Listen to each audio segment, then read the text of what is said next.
In part 1, you learned some principles that make roulette predictable.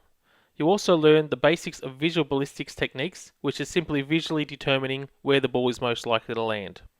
In this video, I'll teach you how to get visual ballistics predictions much earlier, so you still have time to bet before no more bets is called.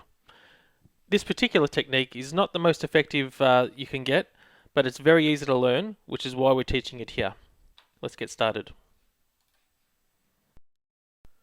The initial aim is to know when the ball is at a specific target speed. When the ball is at this target speed, even on different spins, it will have the same amount of revolutions left before it falls.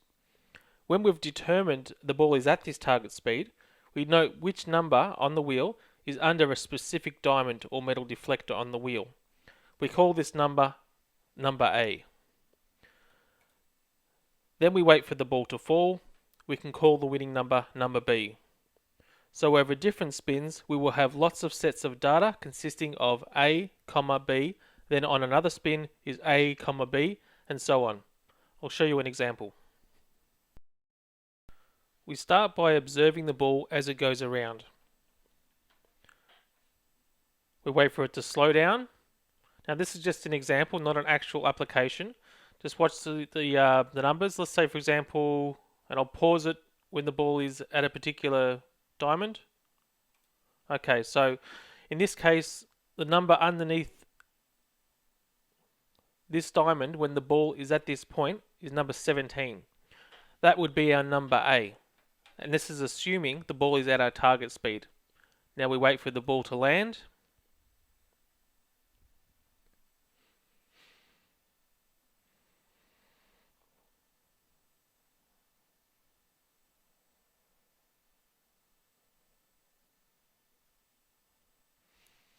And the ball lands on 1.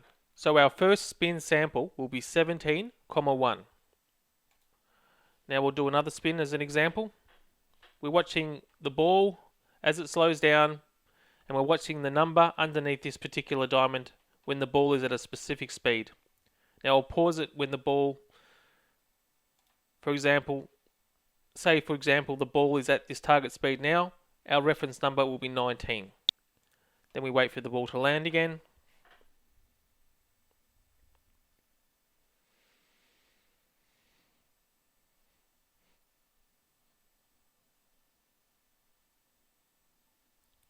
And our number B will be number 5. So to this point, it's fairly simple. Now we need a way to measure the ball speed. We need to know when the ball is at the same speed on each independent spin. I'll explain this part next. There are many ways to do this. It does vary between wheels depending on what is possible, but the method I'm going to explain to you is a very simple method that pretty much anyone can learn. It doesn't take long at all. On most wheels, the ball does not slow down at a constant even rate. You will notice the ball starts off very fast for the first few revolutions, then suddenly drops in speed. You can see this occur without any electronic equipment. I'll just show an example. Watch on this spin. The ball starts very fast. It's a fairly even deceleration at this point. And watch for it to suddenly decelerate noticeably around about now.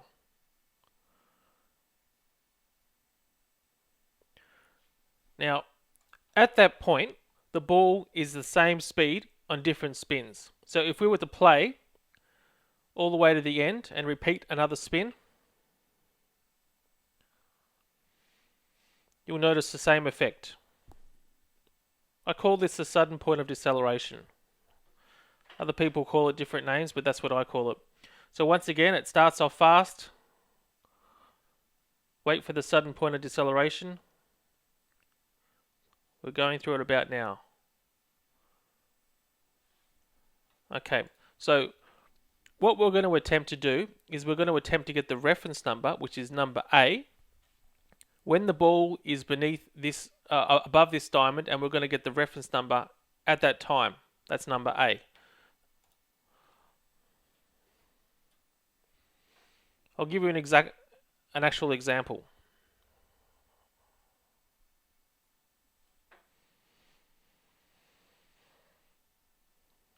And at that point, I'm going to pause the video.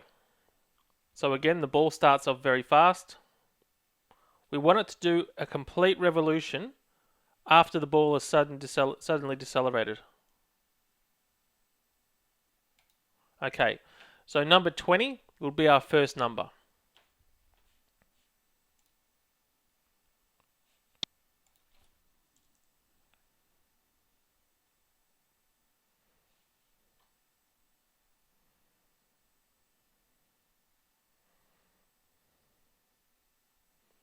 And 29 is the winning number. So what we've written down is 20, 29. Now we'll repeat this for as many spins as is practical. Generally speaking, for the average wheel, anywhere between 15 to 60 spins per direction. We're just going to do just a few, just because we're not doing a full course here. It's a bit of a crash course.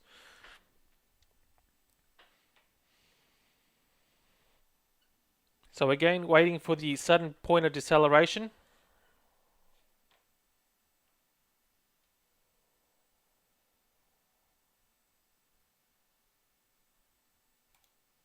Number 19. 19, comma, and we wait for the next, the number which is the winning number. Now, for this point, we're going to count the number of ball revolutions until the end. So it's 1, 2, 3, 4, 5, 6, this will be the last one, 7. So 7 revolutions, and then it undershot this diamond. So that's 7 revolutions. 28.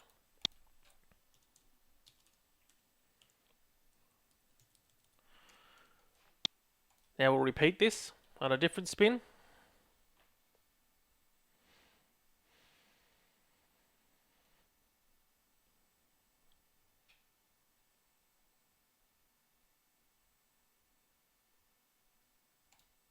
Number 9. So we write 9, comma, and we're waiting for the winning number for number B.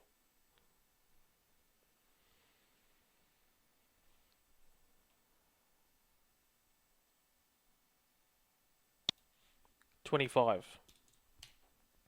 Now the object is to, when you take the number A, the ball is going to complete consistently the same number of revolutions, give or take 1 revolution. It's impossible for a visual ballistics player to have it accurate to 1 or less than 1, so you do have a margin of error, which is perfectly acceptable. How much margin of error is acceptable comes down to the wheel and the ball.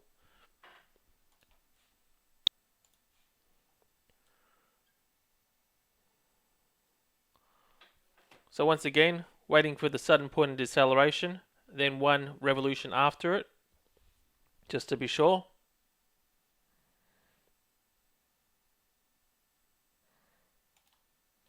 $20. And counting the revolutions. 1, 2, 3, 4, 5, 6. So the number is 16, and that was 6 revolutions. In the left panel here, I've got the numbers as we've been tracking. We've got the number A, this number here, and the second number, which is number B. After the dash, we have the number of revolutions remaining in the spin. So we take our reference number A, then the ball has 6 revolutions before it actually falls. So 6 revolutions past this particular diamond. So we're going to continue to track like this. Now, of course, this is not an easily beaten wheel, so you'd need realistically between 30 to 60 or so spins. We'll probably only do about 10 or so. We'll see how we go for time. Again, I'll be pausing it. Pausing it at the time when the ball has reached our sudden deceleration point. So 0 and comma. 2, The revolutions 3, 4, 5, 6. So the second number is 32, and it completed 6 revolutions. So again, as I was saying before, we're not always going to get the correct revolution down to the exact one. We're going to be out usually 1 revolution, sometimes 2.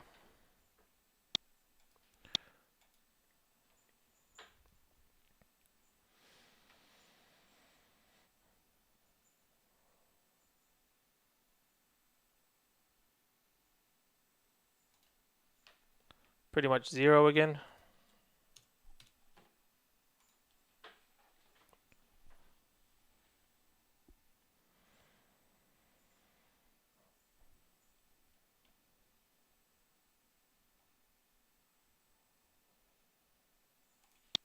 So 0 and 27, and it went around at 6 times.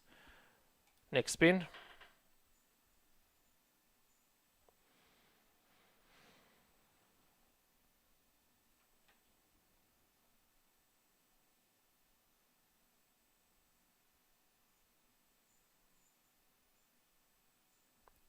$35.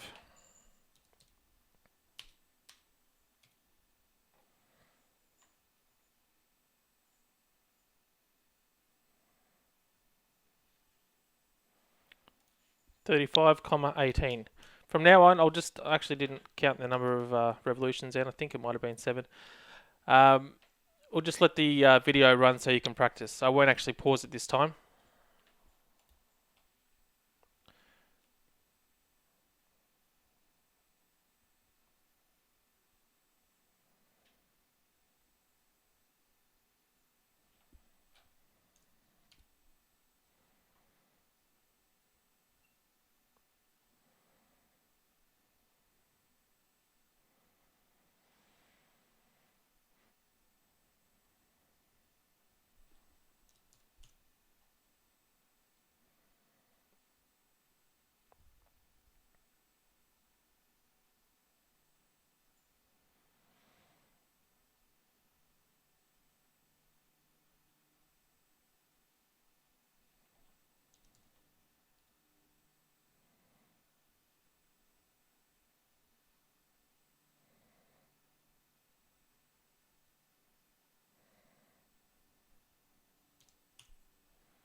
You can see me in the panel here writing down the numbers as I see them.